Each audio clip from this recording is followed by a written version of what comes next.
Next up in the shotgun seat in the Fallen Ford Studios is Mr. Zach Baker. That's me.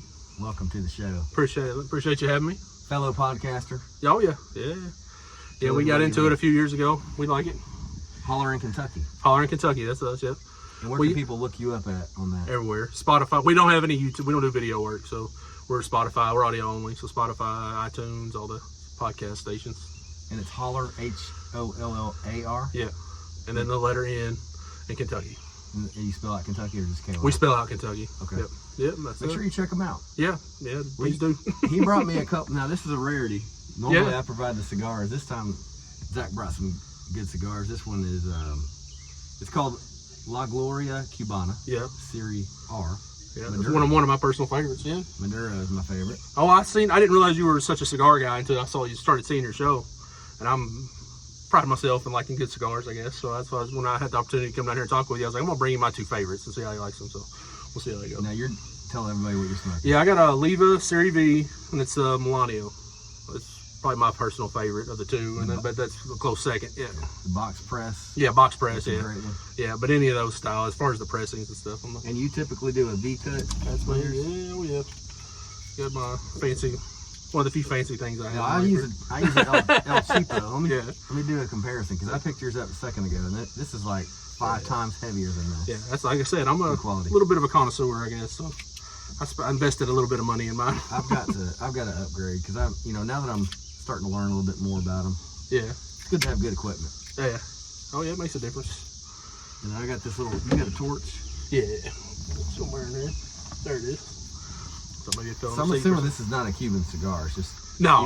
It's not actually Cuban. It's just I don't know. Honestly, I don't know much about the brand. I went through a big kick where I was buying random cigars and was just trying random ones, forcing myself to find new ones, and that was just happened to be one of them that I liked and stuck with. A real good friend of mine that I went to school with, Jeremy Kendrick, he works at Jake's Cigar Bar in Brandon Crossing in Lacey. And so he's kind of put us on the right track with cigars and stuff too. He'll tell us about some new stuff coming out every once in a while. So. I was talking to Jake the other day, and he gave me his number to get on the show. I'm gonna have him on. Oh, nice. That'd be cool. That was actually one of our first shows. We had Jeremy Kendrick on. He works for Jake. He does all his stuff. I don't know exactly what his official title is, but he's worked there for years and stuff. So. Yeah, if you ever go through Lexington, Kentucky, just on the edge of Lexington is a little town called Nicholasville. Yep, that's us. And you can't smoke inside of a building except for one place, I believe, in Lexington. But in Nicholasville, they do have a cigar bar lounge you can go into, have a drink, and you have a huge walk-in humidor. You can pick your cigar. Yeah. That was actually their slogan for a while, was cross the line with us or something like that, trying to get people from Fayette County to come in so they could smoke inside. And they had kind of a small place originally, and now it's a bigger standalone building. Yeah, we used to go there when they were in the smaller venue, and we used to go there. We used to love going, and that's what kind of got me back into cigars, honestly, was about that time period when they were in that building, having a place to go and do it inside, and especially in the colder months, Yeah. It's kind of cool. I'm liking this cigar, man. It's got a little sweetness to it, but it's not over the top. That's kind of what I like, yeah. You get some of those ones that got too much flavor, too much sweetness to them. I'm not so much of a fan of, but that's got the right balance, I feel like. Yeah, it's a good like peppery tobacco kind of taste. So tell everybody, like, I've known you since in the music scene. Yeah. I've known you since I got into music. You've been there in the scene, big supporter of independent artists, supporter of a lot of the music festivals. And then you created your own podcast. Yep. How did you? What was your entry point into all that world? Our entry point, I guess, was years ago. I was doing security, and I used to work what's now Manchester Music Hall. We worked there. It was Buster's back at that time, though, and got to work in security there. And then when it changed over to Manchester Music Hall, and then we'd get to talking to artists and stuff behind the scenes and before the shows, after the shows, that kind of stuff, hanging out with them, and they always had real cool stories. And we noticed we'd always come away with it from like a lot more of a fan of the artists that we were talking to, because you get to know them personally, feel more connected with it. And we always talked about music, so we're like, we ought to start getting these stories out there and let people hear, almost like Joe Rogan style, long form conversation, from the artists. Like when we had you on, you were telling stories about your life and kids and everything. And I feel like people become more of a fan of that, with the artists when they hear that stuff. So it's it just puts everybody in a relatable position. Sometimes we kind of elevate artists in our own mind, and we realize just that we're kind of like everybody's kind of the same. And just different situations. Well, it just personalizes the artist more too. I think people get caught up, like you said. They look at him as like an idol figure almost, But then if you bring them back, make them seem more human, I feel like people have more of a connection with him. Like, he's not just some guy with a guitar on the stage, He's like me, kind of thing. Do you have a kind of a favorite memory through that time when you were working at Buster's and Manchester Music Hall? Like an artist, maybe you had a favorite memory. One of our here. That's a good one. One time, let's see. I was going backstage to get some stuff. Sound guy needed some help. I come around the corner and almost run Tyler Childers over. That was one he was doing his 2 nights in a row there, and didn't really talk to him. He was cool. We laughed it off. It's like, oh, don't worry about it. And he, if anybody knows Tyler, he's fine with that kind of stuff. But then the more recent one though was Red Clay Strays. They were opening for El King, and we got to talking with the band and stuff while El King was playing, and just got to talking, hanging out with those guys. We helped them load their merch out at the end of the night, and they were opening for her, And so these guys really hadn't made it yet, and they were like, I hope you guys will have us back sometime and all this kind of stuff. And then I just seen recently they're headlining like an arena show or something now. So yeah, that's wild. I was at that El King Red Clay Stray show, and I was like pretty, maybe like 3 or 4 rows off the front of the stage, and then I went to get another beer. Yeah. And then it was too many people to fight my way back in the front, so I was in the back, and then all of a sudden Tyler Childers walks on the stage. Yeah. Yeah, that was cool. Hearing him do Jersey Giant with her. Yeah. The Tyler Childers show you were talking about, he had 2 nights. Was that when Kid Rock came to that show? Yes, Kid Rock was there, and they had told us that Kid Rock would probably be coming that night, and he was gonna fly in the whole thing. Well, we're standing out back doing our little pre-show meeting, and all of a sudden, from me to you, he walks up, starts smoking a cigarette, and just talking with us, and it was just wild, because I grew up in that time period when Kid Rock was huge, that's when he was booming, and all that kind of stuff. So I was a little bit of a kid, a little bit of starstruck, I guess. It's kind of cool though. I still remember hearing that. I wasn't at that show, but I was in town, and I was over at a place called the Break Room, and a lot of people that go to the Break Room ended up at that show, so it was kind of empty that night, and everyone was like, man, I heard Kid Rock's going to be down there. Yep. Sure enough. Yeah, it was wild. That's probably the biggest security. Yeah, we were working security, and we had people. He had his own security that stayed with him too. But we got to meet him. He was nice. He tipped everybody real well. I ain't got no complaints about it, so it turned out pretty good.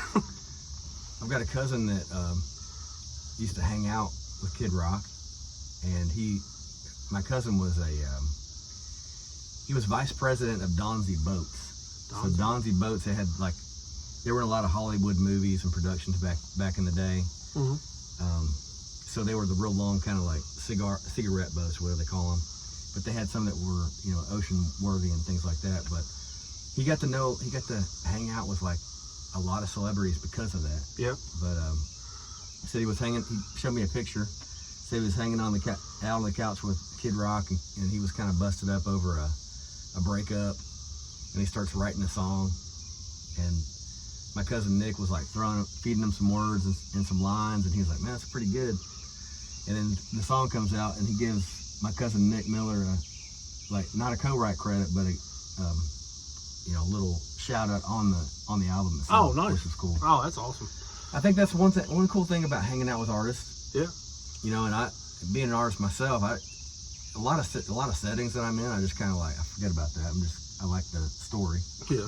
And the moment. But when you hang out with an artist, are you what is kind of the mindset? Are you, as a podcaster or interviewer, are you always looking for the right question to ask, or are you just kind of in the moment waiting for something, an interaction? Or funny story, when we started, we had no idea what we were doing, right? And I had no interview skills, nothing like that. Not even the best talker, honestly. And so we went. I remember one of our early interviews. Well, we interviewed Eric Bolander early on. That really helped us because we knew Bolander. We had worked with him and been around him a bunch. So that was a good way to kind of break the ice, and do that kind of thing. Well, after that, we had to go to interview Chris Schaus. And I had all these questions wrote out on a notepad. And Chris looked at it, and he was like, I kind of showed him, here, man, this kind of stuff I'm probably going to ask you during the show if you want to kind of prep some answers or whatever. He said, "Oh, let's just wing it. It'll sound better that way." Yeah. And I was like, oh, "Okay, well, maybe I shouldn't do that." So then I just tossed it aside, and then ever since then, we just kind of wing it. You know, we'll kind of have the standard, you know, like who are your musical influences, that kind of stuff. But we try to keep it, you know, as not as staged as possible. You know, keep it more free flowing. Yeah. You know, that's kind of my style too. You know, I have every once in a while I try to think of something to pre-plan, but most of the time I think it's better just to have it like it in daily life. I feel like that too, man. Because like, but we do try to have kind of, in my own mind, I just have questions kind of ready to go. You know, like if I knew, like when you come on, your album was just come out, so like I knew, you know, talk about your album some, that kind of thing, maybe some of the songs on it. But like we try to keep it as light as possible. You know, as, you know, free flowing as normal conversation as possible. So. Yeah, that's a great thing about podcasts too. Any kind of interviews that you do, it's a great tool for promotion. Oh yeah, for yourself, building the brand, and then also with being an artist and things like that.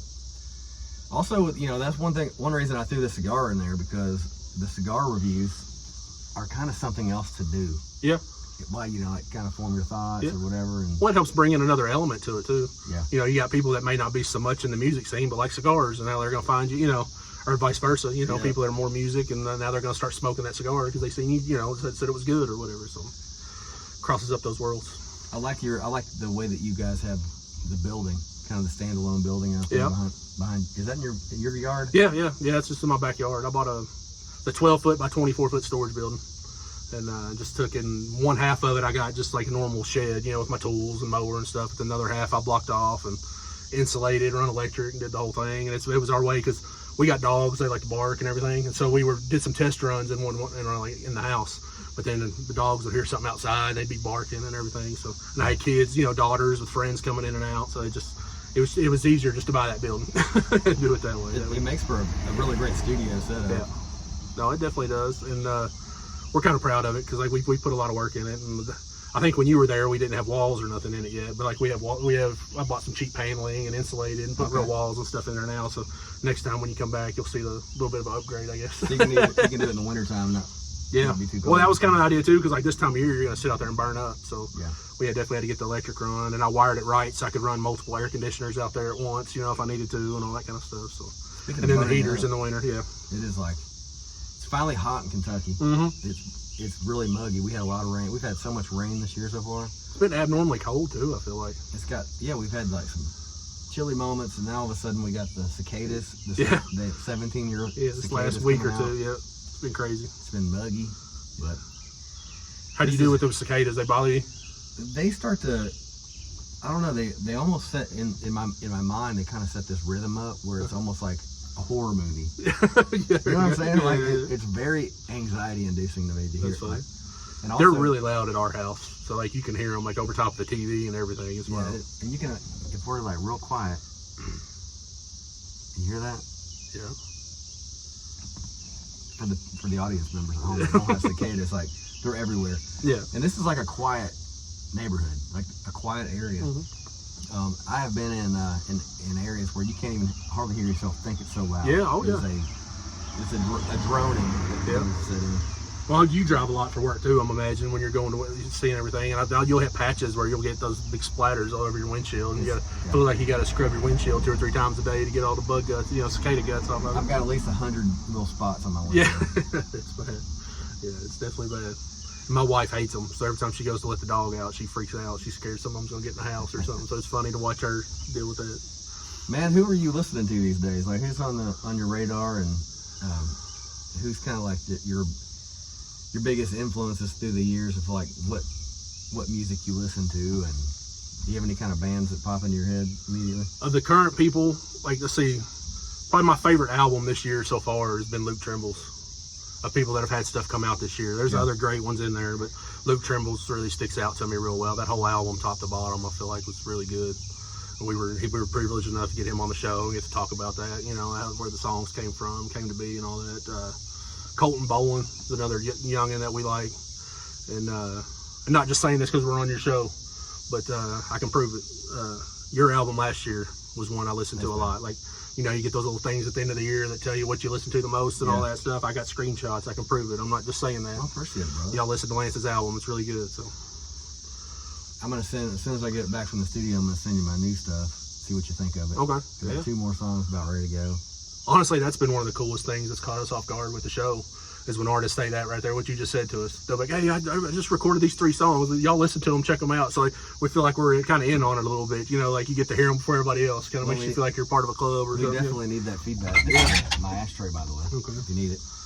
But we definitely need that feedback. And it's, you know, I was talking with Hunter Flynn the other day about, after you write a new song, you have to play it 100 times. You have to listen to it like continually before you like set it deep in your mind so that you have that muscle memory when you play it. Yeah. And sometimes it just gets, I don't know, it starts to feel like super vain or something. You know what I mean? Like listening to your stuff until it gets in your mind. Yeah. And after a while, you don't really know if it's any good or not. But that's why it's good to get feedback from other people. Get so wrapped up in making it, like you're like, wait a minute, is this actually good? Right. It's about something. And you can invest on the right song. You can invest a lot of money, a lot of time. Yeah. Putting it out, and if you don't want to put something out that like nobody's going to really listen to. Yeah. Although, as an artist, you do it because you want to, and you put it out there. But yeah, we all want to have people listen to our stuff. Oh yeah, I mean it's the same with us, with our show and stuff. Like Ro can't even listen. My co-host, he can't even listen to the thing. So I do all our editing. Okay. So I'll go back and I'll listen to it 1,000,000 times. So I could recite the whole episode probably. But that song thing though, that's the one thing that we didn't expect when we were doing this. It's like when people send us songs, like Brock Burton is another one. Yeah. And I was actually at BBH watching him play, and after the show, he's like, "Man, we just cut this one. Come out to the truck and listen to it." So he goes out there, and we're standing around his truck with Nathan Coots, and we're just listening to his new stuff. And he's got some good stuff coming too. He's one of my favorites. You know, that younger crowd. You know, those 19, 20-year-olds coming up. So, man, I'm totally impressed by the batch of youth that's coming up as singer-songwriters. Yes. And I know it just from the inspiration that's happened in the past decade. Tyler and Nick, all these guys that have broken through and are working on their craft, they've influenced the next generation as little kids. Big time. And now these little kids are adults, or young adults, and they're out there doing the thing. They're killing it. Yeah. But on our end of it, though, it makes us feel old. I don't know about you. It makes me feel old. Because I remember watching Tyler when he was coming up and was, he wasn't even selling out the Burl and places like that, and playing, and then now you see he's already, who he is now. And then you got the next batch coming up that are imitating him, which has been crazy to see, to a degree. You can definitely see Tyler influence in a lot of those people, and it's just been wild to see that ride, that journey, I guess. Yeah. But it will make you feel old, though. I definitely feel my age these days. Mm-hmm. But there's no getting around it, man. Yeah. It's a privilege. Yes. A lot of people they don't get that option to live another day, and here we are. Yeah. I know we kind of pinch ourselves sometimes. Me and Ro, we'll look around and we'll be talking to some artist or backstage talking to somebody or doing something, in a place we don't feel like we should probably be, and it's just been really cool to do that kind of stuff. Like, we actually get to do this, you know, it's cool. Like, I don't know. We just really enjoy it, man. Well, the Kentucky music scene is so full of just great people. Yeah. And it's like a family. And yes, it is. I'm looking forward. I know you're looking forward to it. You're wearing. Oh yeah, we got my little coat shirt. Yeah, this is last year's shirt. Yeah. Music festival. We're looking forward to that this weekend. Yeah. Oh yeah, it's gonna be great. It's one of my favorite weekends of the year. So. I know you probably had a favorite moment. And if I had to guess, a favorite moment of last year. Ooh. Was it If I go, everybody's gonna say. I feel like a lot of people are gonna say the Red Clay Strays, right? And I'm gonna go with something different. Okay. Nolan Taylor's set on the Creekside was really good. But I really think Bill Taylor. When Bill Taylor did Never Leave Harlan Alive, and then went into their song after that, I feel like that was a really cool moment. I feel like that was amazing. One. Yeah, I feel like they gained a lot of followers there, fans, or whatever. I don't know, because I heard a lot of people talking about that after the fact. So. And being on that particular stage, the acoustics down there are great too. The main stage is awesome. That stage is great too, because you get this little patch of woods behind you, and it's kind of down in a little, I don't want to say valley, maybe a very tiny valley, but you have the road kind of banks up around, and it kind of keeps the sound shooting straight towards the audience. And he can sing. His voice carries so well anyway, but in that setting, man, it was like spiritual. Yeah, oh yeah, it was. It definitely had that feeling, being in the mountains, and then somebody singing, Never Leave Harlan Alive, just in that setting. Yeah, I was really cool. I know we were able to get fairly decent video of it using my phone, so I've got that to look back on every once in a while. I like to go back and look at concert videos pretty regular. So you ever walk down through the woods while they're doing the moonshine? It's the I'll think of it in a minute. They do the field recordings. Oh yeah. I know what you're talking about. Moonshine. Musical moonshine. Musical moonshine. Yeah. On the tip of my tongue. Mm-hmm. He was down there. I caught him on that one. And they shoot their videos right there on the trail that comes up and down the hill, don't they? Yeah. Look up Musical Moonshine. Yeah. Oh yeah. Yeah. They got some really cool videos. I think you even got one out, don't you? I got one out. They just posted it. I did an easy one last year. I did Outside the Lines. Okay. Great song. If I get down there again this time to record one, I'm going to do Golden Hour, which is one of the songs I'm putting out. Okay. In a minute. Well, hopefully we'll be down there. Maybe we can get you to do one with us this year, if you want to. I want to, man. Yeah, definitely do. Giving you my sales pitch right here live in front of everybody else. Yep. Go ahead and plug everything you've got to again, because we do we got a TikTok channel that we do a lot of our videos on. So like usually when we have an artist on, at the end of it we'll have them sing a song or two. We'll video record it. And we've gotten now to where we're better with our audio and stuff, so we've started incorporating that into our in the shows. But then we have videos on our TikTok of the artists singing in our studio, kind of like our version of the Tiny Desk sessions, like they do, kind of something like that. So y'all check us out on TikTok with that. It's just Hollar, and I spelled Hollar wrong when I set this up. There's a story there, but so it's HOLLAR, and then the letter N, and then Kentucky on TikTok, Facebook. We really don't mess with Instagram much, but usually Facebook and TikTok's usually where we post everything.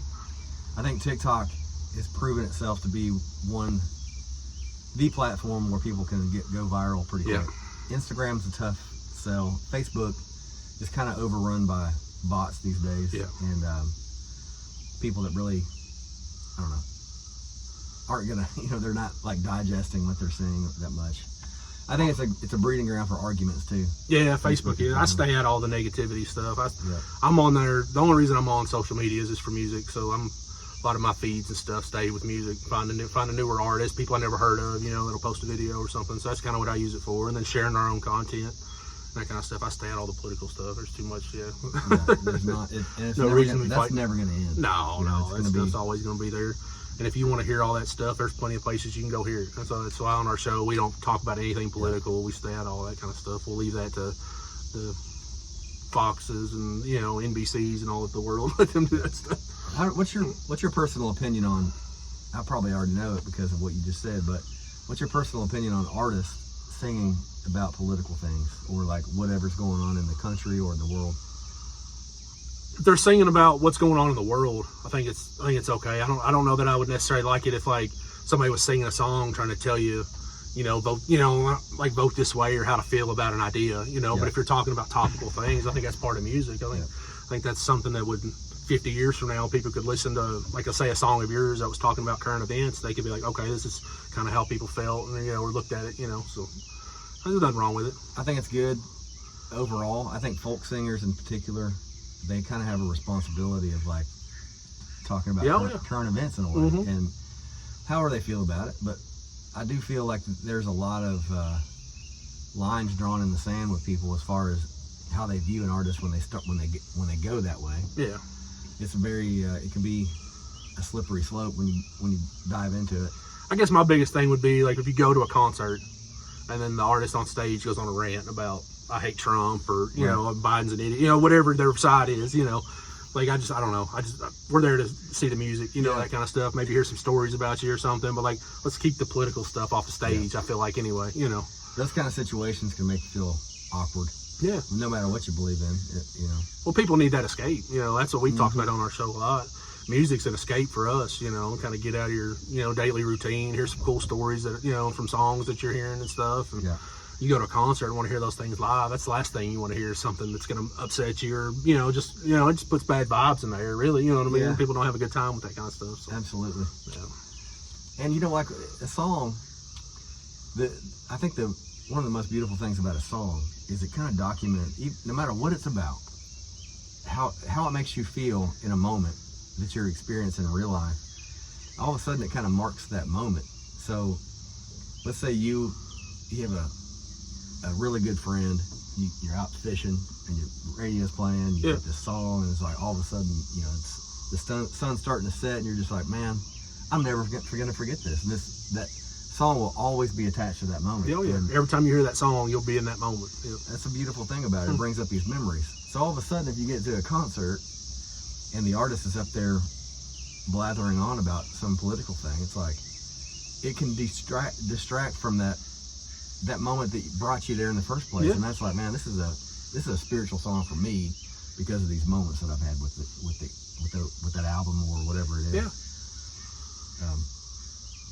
I know a lot of artists watch this show. Yeah. You know, so it's it's like, I don't think there's anything wrong with it. Like I said, just the stage thing was my biggest thing. If you're playing a show, I don't feel like you should be up there trying to be on your soapbox telling your political beliefs and stuff. I feel like let's leave that. There's plenty of places to find that outside of a concert. Let's make it about the music. I don't know. I feel like it anyway. And as a podcaster too, it's kind of low hanging fruit to talk about stuff that's gonna piss people off. Yeah. Sometimes pissing people off gets more traction these days. Unfortunately, but me and my co-host, we talked about it early on. We decided that we weren't going to talk about anything political, just strictly from a marketing point, not even talking about being a good person. Just strictly from a marketing point, you're going to cut off half your audience if you talk about one side or the other and downplay the other one. So but just being a good person. I don't know. I was always taught you don't talk about politics around a bunch of out in public or with random people. That's just gonna start fights and stuff. So we don't want to do that. We're about the music and having a good time. So that's why we try to keep it. There's a lot of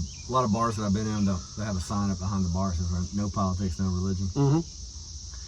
Not that it can't be discussed at some point in the proper moment, but like this podcast, for instance, falling forward,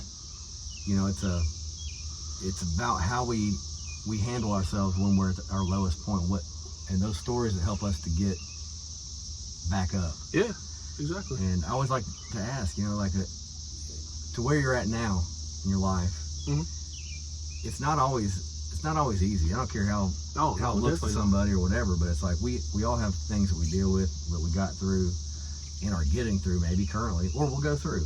Yeah. What is one thing that, what is something that you could, some advice or something like that, something maybe that you've gone through in your life without going into too much detail, but just like, what is something that you can give to the audience of something that that has helped you to deal? Ooh, I don't know. At some point, it's kind of a big question. Yeah, no, I'm trying to think. Like that, Let's see, I guess really one of the reasons we started our podcast too, because I've always been awkward talking to people, especially when I meet them for the first time or two. I feel like I'm the guy that always says the weird thing they wouldn't normally say, And so like when I first meet people, I just feel like it's completely awkward. So that's by doing this show, I feel like I went straight at the problem and was trying to get used to doing that, forcing myself to do that, to get used to it, get better at it. And I feel like a lot more people need to do that. Don't be scared to take a risk. Like if you're struggling at something, dive into it, practice at it, work at it, and you'll get better at it, and you'll be better at it in the long run. I feel like that's a good way to look at it. Yeah. But I've always kind of been like that though. I played sports and stuff growing up, and so like if I was, I wasn't the greatest at basketball, so I'd work my tail off trying to play basketball. I was never going to go to the NBA, but as a kid, you think you're going to be a basketball star one day. So I was giving it everything I had, and I think that mentality always stuck with me. Whenever something scares me, I usually try to go at it and get through it, and get better at it, or whatever the scenario is. And sometimes, failing at something is actually the most beneficial thing that can happen in your life. Yeah. And it's being able to admit to yourself too. It's like, man, I'm not the best at this. I'm not gonna go off and be an NBA star, but I enjoy doing this, and I want to beat my buddy when I play him. Yeah, that's it. Yeah, you want to get better at it. Like, I don't know, I always had that drive, to try to do it, but for whatever reason, like just talking to people, that initial, once I talked to you 2 or 3 times, that'd be fine. But I always struggled with those awkward, how nice to meet you kind of moments, And so I forced myself to get by doing this show, and I think I've got a lot better with it. Feel like I have anyway. So don't be scared. Go after whatever you're struggling with. It's pretty daunting sometimes, especially when I consider my age and like what I decided to do kind of late in life. But there's another part of that with age too. It's like, what else? I got nothing to lose. It's like I'm just go for it. That's great advice, man. Yeah, you just got to go for it. You got to do what makes you happy and go all in on it. And it's kind of what we're doing with our show. Kind of like what you're doing with your music career and the podcast and stuff. Like we're kind of the same, the same boat. And we just all of a sudden decided we're going to do it. bought us a cheap setup, got going with it, realized that cheap setup sucked, and we've upgraded since. Got a little better, I feel like, but yeah. I'm still using my iPhone on the dashboard. Yeah. But at some point, I'm going to have to change that. Yeah. The problem I'm running into these days is that, let's say that I'm out at a festival or something like that, and I want to do a bunch of interviews, and I can't upload it immediately. I start running out of space on that. I got a fix for you. You want to talk about it on here? You want me to let you know? Let's talk about it, because we started doing this too. You can get there's a thing that'll adapt to your phone, and you can take and put a memory card in it, like a SD memory card. So you can get like a 120 gig memory card, and as soon as you recorded this, you could transfer it off, and you just have it on that thing. I'll show you. I'll show you a link to it later. That's what we end up having to do for our podcast too, because a lot of times we're at festivals and stuff, and you're trying to record stuff on your phone. That phone on the all the memory fills up pretty quick. So that's what we would do. We would transfer it off to that memory card, and then you could delete it off your phone, and then it makes it easier for uploading on a computer later too. Yeah, and it wasn't even that crazy. Like my daughter actually pointed it out to me. She's like, "Dad, you can do this." It was like a $20 thing at Walmart, and I was like, "Well, that's been one of the best things we bought." I got to do that. Yeah. I mean, the thing is, my computer too is as slow as molasses. It's kind of an old one. So ours is the same. It would just probably take me forever to upload anything on that, but this has been pretty good setup. Yeah. The phone or the cameras on these phones nowadays are just as good as just about anything you can get. When it comes to short, video at this range. You try to record at concerts and stuff at a distance, it struggles a little bit, but it's not too bad. And that's been one of our biggest struggles too, is trying to learn all the equipment, because we didn't come from a background of editing and video, what mics are good and what aren't. So we've had to figure that out along the way too. So yeah, that's another thing too. Another aspect of being an artist in this world that we're in. Like, everybody has to be an editor, producer, mixer. Like, there's so many different hats you got to wear. Yeah. Just to be an artist. And hopefully, at some point, you can have a team that does it. But who knows? Yeah, you can have your own behind the scenes person doing all the editing and stuff for me. That's how we do it all in house and stuff. Like, we do all our own stuff. I'm pretty sure, I guess you do too, the way you're talking. So you had to learn how to do all that, and I didn't come from a background of that kind of stuff at all. So I think the way that I'm doing it is the simplest way you can do it. What do you use? You got like a program or something you use on that? No. I literally take this and I upload it directly to YouTube. Okay. And I don't do anything else with it. Okay. We bought it's like a monthly subscription. It's a thing called CapCut.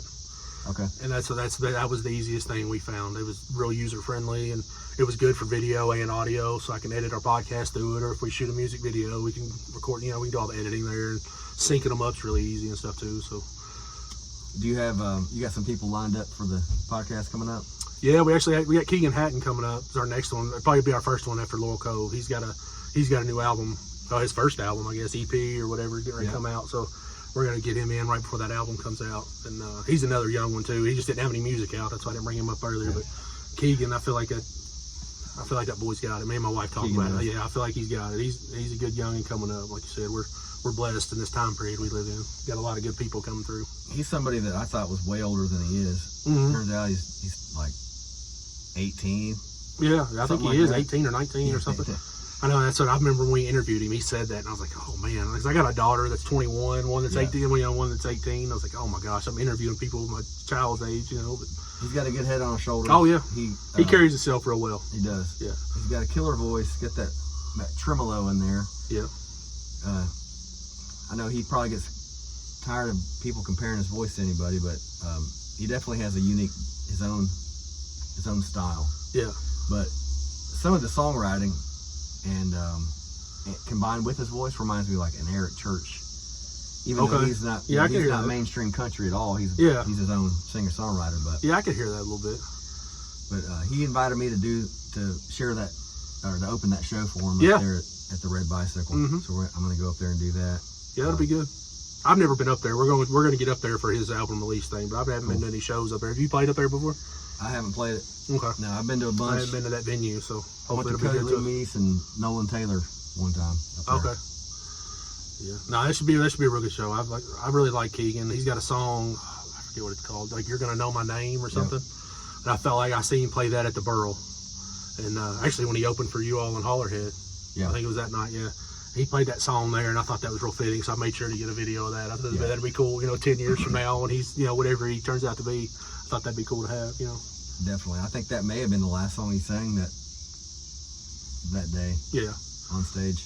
He had played a little bit of that song for us in our studio. Like, we didn't record it, but he just played it for us, just letting us hear stuff. And so I was kind of trying to keep an ear out for it when he started playing it, so I could record it and get it. Yeah, pretty cool moment.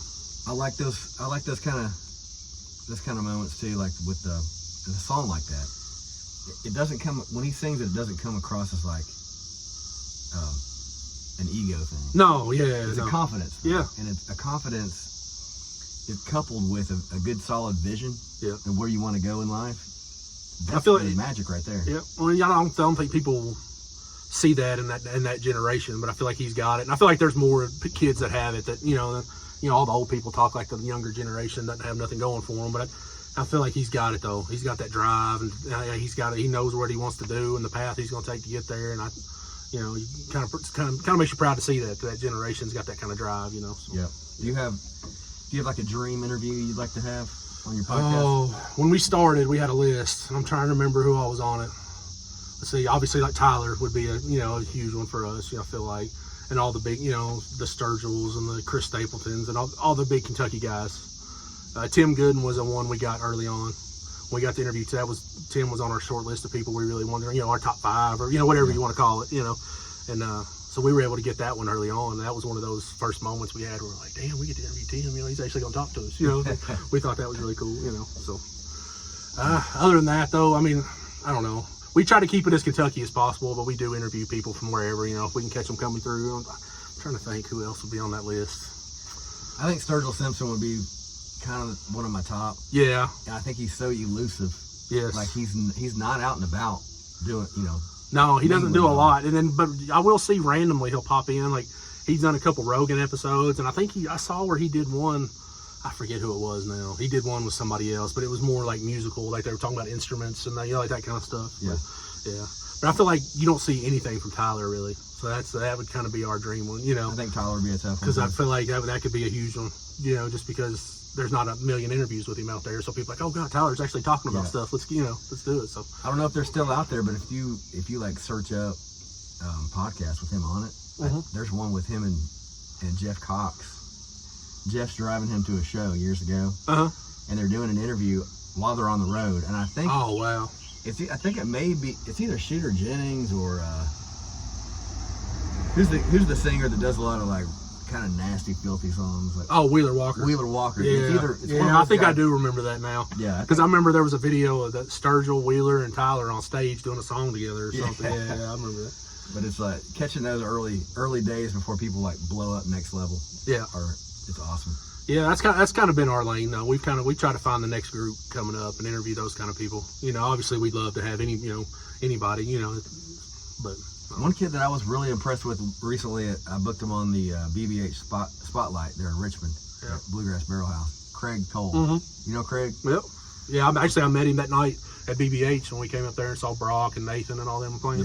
Yeah, Keegan introduced him to me then. Yeah. We're working on getting him on. We actually talked to him about it, but we've had Laurel Cove coming up, so we've been doing Laurel Cove prep, but after this is done, we're gonna get him on. So hell yeah, man. That'd be good. Hope we can get him on here too.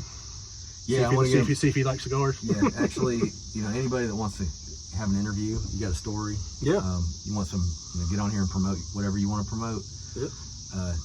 That's what this is for. Yeah. We need more of this stuff, honestly. Yeah, man, and it just laid back conversations, and hopefully, that's all I listen to anymore is I watch YouTube. Yep. End of the night, I watch YouTube like Will It Start videos or people pulling an old junk car out of the woods and getting it started. Yeah, I like those too. Yeah. And just kind of like, there's so much crazy shit going on in the world that if you get absorbed with that, it just wears you down. Yep. So I like stuff that just kind of like, everyday stuff, and things like this, man. Just hanging out, having smoking a couple great cigars. Yeah. Okay. What is so yours is an Oliva? Yeah. Series Oliva Series B. Yep. I've been playing with the band here, so it's a little messy, but I'll try to hold it up there. Oliva is consistently one of the best, man. Yeah, they're my favorite. I want to say that one. Maybe the first time I had one of those, I think that it was Sean Thatcher that brought me one. Okay. Yeah, I don't remember my first time even having one of these, but like I said, we would just try a bunch of different types of cigars and all that stuff. And this is one I found, and like I'll buy it. My wife even knows it's my favorite now. So like for Father's Day or my birthday or something, she'll usually have one with a card or something like that. Yeah. So it's kind of my go-to brand, I guess. This is a great one, man. I appreciate you giving us. Yeah, those are really good. I like those. Yeah, it's the La Gloria Cubana. Yep. Serie R. Yep, it's a Maduro. And I don't think the wrapper ever came into focus. That was the. There we go. Check that out. Maduro. This is a good one. Have you always been a cigar guy? No. No, I never even smoked a cigar until I was probably 37, 38. Oh, really? And a buddy of mine brought one because I was raised real religious and we didn't smoke or anything like that at all. It was very bad to smoke. Yeah. And so you could be kicked out of the religion for smoking. That's how bad it was. And so I never did. And my buddy brought one over one time. I was like, I had a guilty conscience about it. I was like, man, I shouldn't. He's like, well, I'll tell you what. And it was a maker's mark. It was like bourbon infused and all this kind of thing. He's like, I'll tell you what. He's like, let's just break it in half. You smoke half and I'll smoke half. So that's what we did. Broke a cigar in half and smoked. We did. Because that was the only way I could get my mind around it. It was like, I still felt guilty after smoking it. But now I'm like, I've unwinded from all of that. Yeah. And I realize, like, I think anything in moderation is okay. Yeah. Honestly. And not hurting anybody. No. Like I said, you probably smoke more cigars than me now, but I'll smoke maybe 1 or 2 a week or something, especially when it's nice out. I'll sit out on the back porch and smoke and have a glass of bourbon or something. Yeah. Yeah, that's all I do, man. And I smoke typically just on the show. Yeah. Every once in a while, same thing. I'll relax on the porch with a drink and a good smoke and just meditate. Yep. And so we kind of do the same thing. I usually don't smoke cigars in our studio just because that cigar smoke would fill it up. Yeah. So I usually try to stay away from that when we're doing our show. But we'll have some beers or something, sit around, drink, and helps loosen people up a little bit too. I feel like you get a drink or two, not get drunk, but just get a drink or two when everybody loosens up. And a cigar, man, you can get a little buzz off of that. Oh yeah, just the nicotine. Some of them are stronger than others. Mm-hmm.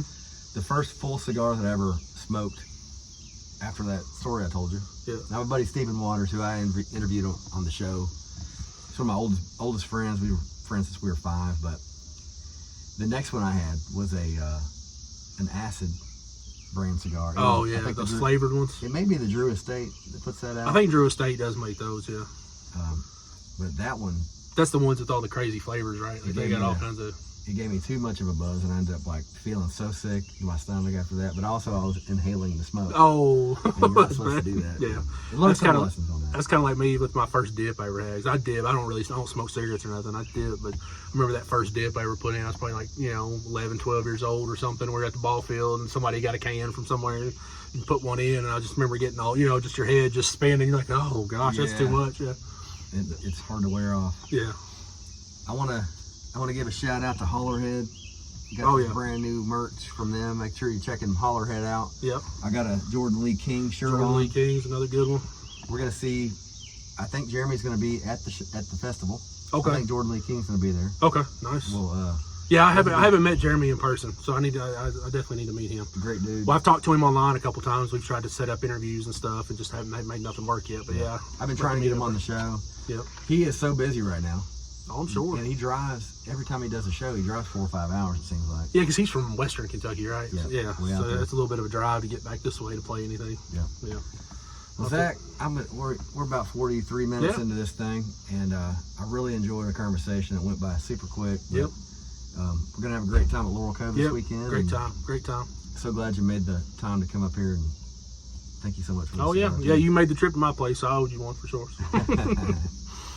So, in conclusion, man, any shout outs you want to give, or just like statements or? No, I see. Was it Jeff Cox that always says go to the show, or always go to the show? Or is that Roger? One of them. Anyway, I guess go to those concerts and the smaller venues and stuff. Those are some of my favorites, and you're really helping those people, getting their feet up, getting used to playing in front of people and get going. And, and I'm sure they really appreciate it. Buy some merch too while you're there, stickers, shirts, whatever. It makes a huge always difference. Go to the show. Yeah. It makes a huge difference. And, we have those people in this music scene, like a Jeff Cox or Roger Combs, Ted Messer, Dean Ross, and just like a bunch of people that are they're typically, if there's an up and coming artist, they're there. Yep. Oh, and, sharing videos and whatnot. You can usually hear Jeff over top of everybody too. So he's got one of those voices. You can pick him up over the crowd and always say it's funny. So we'll leave it there, man. Yep. Always get over the show. I like that. Yep. And appreciate you having me. everybody check out Hollar in Kentucky. Yes, please do. On all the platforms. Give it a like, give it a share. Subscribe to Falling Forward if you haven't done that already. Yep. Leave a comment, share it. It really does help. Hang out with good friends and smoke good cigars. Yep. And we'll see you next time on Falling Forward. Holla.